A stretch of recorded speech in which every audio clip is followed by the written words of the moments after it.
നെടുങ്ങപ്ര എന്ന് പറയുന്ന സ്ഥലത്താണ്. ഇവിടെ നമ്മുടെ ജോർജേട്ടൻ്റെ കൃഷിയിടമാണ് നമ്മൾ ഈ കാണുന്നത്. ഇവിടെ നിറച്ച് വാഴ, കപ്പ, മറ്റ് പയറുവർഗ്ഗങ്ങൾ, പച്ചക്കറികൾ എല്ലാം ഉണ്ട്. അത് വളരെ ലാഭകരമായിട്ട് ഈ അപ്സൈറ്റിലൂടെ കൃഷി ചെയ്യാൻ സാധിക്കുന്നുവെന്ന് എല്ലാ കൃഷികളിലും ഉപയോഗിക്കാം. കപ്പ, വാഴ, ചേമ്പ്, ചേന, എല്ലാ കൃഷികളിലും. ഇപ്പം തെങ്ങിന് വരെ നമുക്ക് ഉപയോഗിക്കാം. പച്ചക്കറികൾ, പച്ചക്കറികളൊക്കെ നമ്മുടെ റോസ, മുല്ല ചെടികളൊക്കെ എല്ലാത്തിനും ഇത് ഉപയോഗിക്കേണ്ട രീതികളൊക്കെ ഞാൻ നേരത്തെ പറഞ്ഞു തന്നതുകൊണ്ട് എനിക്കെല്ലാം അറിയാം. ഇതിൻ്റെ കൂടെ നമ്മളിപ്പോൾ ചെടികൾക്കാണെങ്കിൽ മാത്രം സ്പ്രേ ചെയ്യാം. പയറിനാണെങ്കിൽ മരുന്നിൻ്റെ കൂടെ 10 ലിറ്റർ വെള്ളത്തിൽ 20 മിനിറ്റ് സ്പ്രേ ചെയ്ത് കൊടുത്തിട്ടുണ്ടെങ്കിൽ പുഴുക്കളും പോകും, നിറയെ ഇട്ടടിക്കണ ജാതി കായ ഒഴിച്ചിട്ടൊക്കെ വരാതിരിക്കാൻ വേണ്ടിയിട്ട് മരുന്നിൻ്റെ കൂടെ ഇത് യൂസ് ചെയ്യാം. മിക്സ് ചെയ്തിട്ട് സ്പ്രേ ചെയ്ത് അപ്പോൾ ഒറ്റ കായും കുഴിയില്ല. നല്ല പച്ചപ്പ് ചൂട്ടിൽ ഒഴിച്ചോളും. 10 ലിറ്റർ 20 ലിറ്റർ വെള്ളത്തിൽ കുഴിക്കും.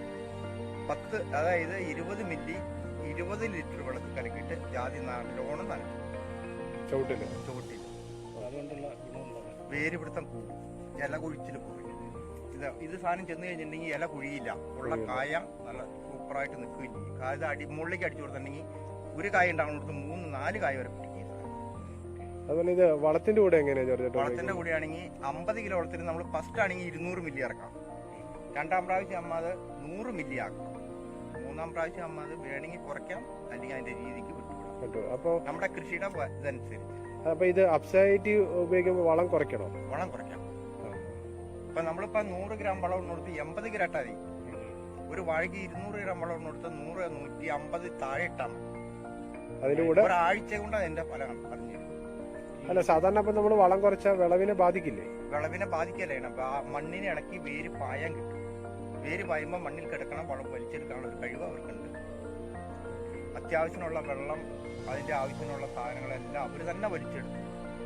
13 വർഷം അറിയാം. 2005 കൊല്ലം 2013 8 കൊല്ലം അത് അറിഞ്ഞപ്പോഴാണ് ഇതിങ്ങനെ ഉണ്ടെന്ന് അറിഞ്ഞപ്പോൾ അന്വേഷിച്ച് എനിക്ക് നല്ലത് എനിക്ക് അറിയാവുന്നവരോട് എല്ലാവരോടും ഞാൻ എല്ലാ കാര്യങ്ങളും പറഞ്ഞു കൊടുക്കണം.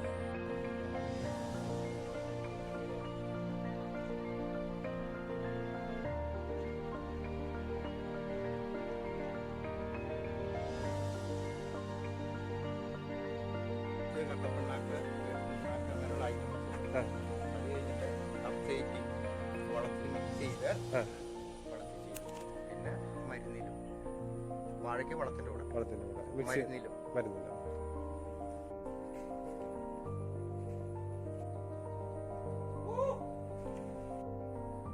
2004 ഈ സാധനം കൊണ്ടുവന്നു. ഒരു ഇഞ്ചി പോലും കേടില്ലാതെ ഞാൻ നന്നാക്കി തരാമെന്നും പറഞ്ഞ് ആളെ അടുത്ത് കൊണ്ടുവന്നു. അപ്പൊ പറഞ്ഞു എല്ലാവരും പറഞ്ഞു ഈ സാധനം ഉപയോഗിക്കരുത്, കൊള്ളില്ലാന്ന് പറഞ്ഞു.